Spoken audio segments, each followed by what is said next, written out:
Millennials have 86% less purchasing power than baby boomers did in their 20s. Why is this? Inflation outpacing salaries, skyrocketing housing costs, rising college fees, and soaring fuel prices, according to the U.S. Bureau of Labor Statistics. Are younger generations facing tougher times today, or is there more to this story? Let's find out.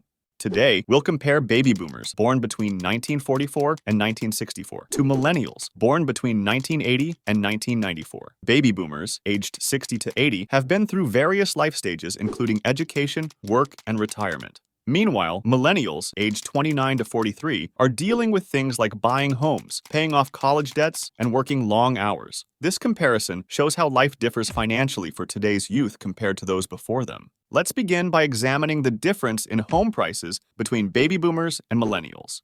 In 2022, the average millennial turned 33 years old, and the median home price was $431,000, while the median salary was $74,000. That's a home price to median income ratio of about 5.8. What does this mean? Simply put, if one was to save 100% of their income annually, it would take 5.8 years to be able to afford a median-priced house. Of course, nobody can actually save 100% of their income when you factor in taxes, living expenses, mortgages, student debt, etc. But home price to median income ratio is a good benchmark to compare to other periods in time. So let's compare this 5.8 multiple for millennials to the average baby boomer in 1988 when they were also 30 years old.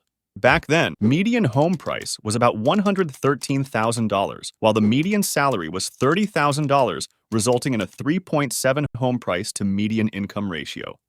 This chart shows the home price to median income ratio over time. For many years, it hovered between 4 and 5, notably surging to 7 during the housing bubble before gradually decreasing again. However, as of 2023, this ratio has surpassed the housing bubble peak and is sitting at a staggering 7.5. No wonder millennials are complaining about how difficult it is to afford a house. Please consider subscribing if you're enjoying the video.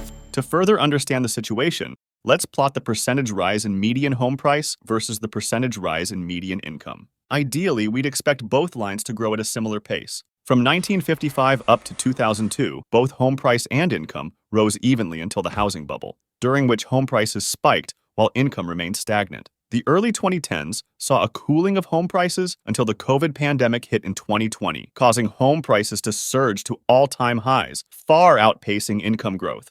This is not good for millennials trying to get onto the property ladder. Shockingly, the U.S. doesn't rank among the top 10 countries with the highest home price to median income ratio, according to Statistica. Many European millennials face even more hurdles in buying homes. For instance, in England, buying a home may require around 8.3 times the annual earnings.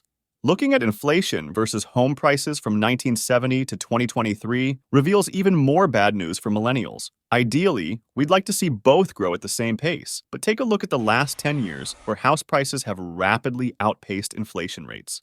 This rapid price increase is great for homeowners, like baby boomers, as their property value rises year over year, but it makes it very difficult for a millennial trying to buy their first home. A shocking fact I came across is, if home prices grew at the same rate as inflation since 1970, the median home price today would be just $177,000 instead of the $431,000 we actually have.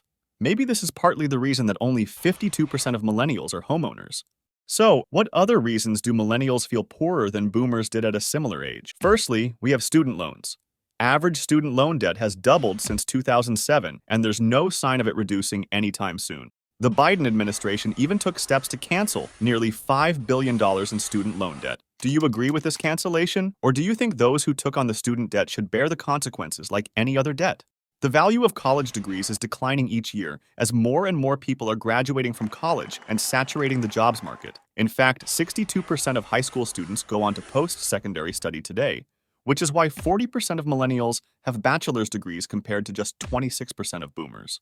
Housing costs and student loan debt are the main reasons why millennials feel poorer, but there's also the fact they have lower wages relative to buying power. In fact, millennials earn 20% less than baby boomers did relatively, despite being better educated. Interestingly, although millennials make up 21% of the population, they hold less than 5% of all U.S. wealth. Millennials also suffer from higher cost of living, which mainly stems from groceries, fuel costs, and entertainment. This leads 73% of millennials living paycheck to paycheck across the U.S., and as many as half of Gen Z and millennials under 30 are living with their parents. If you enjoyed the video, make sure to check this video out next.